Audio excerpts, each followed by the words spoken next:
okay here? Yes, Mom. I'm better off here kesa naman sa ospital. And besides, hindi naman grabe yung nangyari sa akin eh. Remember, it's all part of acting. Pero meron akong masamang balita. What? Hindi pa nahuhuli ng mga polis si Griselda. May samang kukulam talaga yung babaeng yun. Paano siya makakawala sa mga pulis? I don't know. But all I know is that we have to watch our backs. Hindi tayo titigilan ng babaeng yun hanggat hindi niya nalalaman kung saan ang kinalalagyan ni Matilda. Sorry na lang siya. Hanggat nasa atin ang nanay niya, wala siyang magagawa.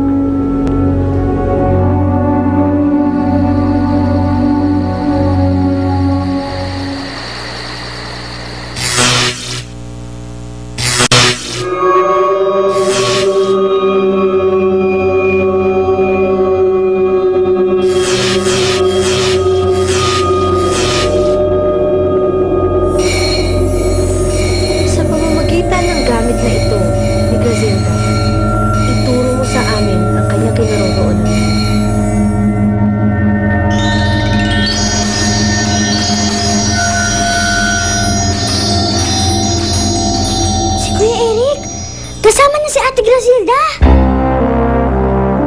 Paano natin mapapamin si Cindy tungkol sa kinaroroonan nila? Hindi natin siya paaminin.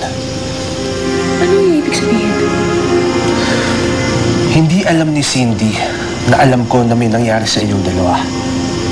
Hindi rin niya alam na linigtas kita.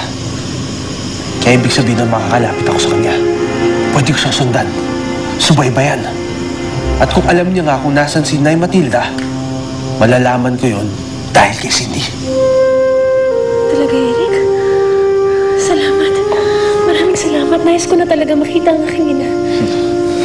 Bukas sa bukas din kikilos ako. Pero, ang importante sa ngayon, ikaw, magpahinga ka na muna. Oo nga, Eric. Labis akong napagod sa mga aking pinagdaanan. Oo nga. Uy, Priscilla!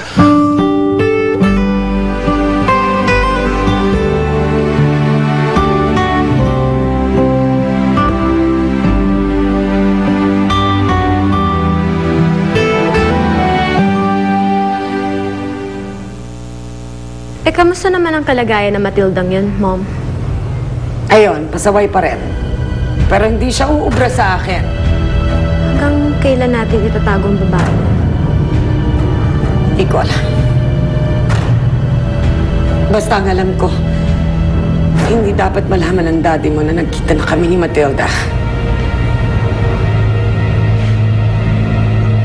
Si Matilda? Nakita na kayo ni Matilda?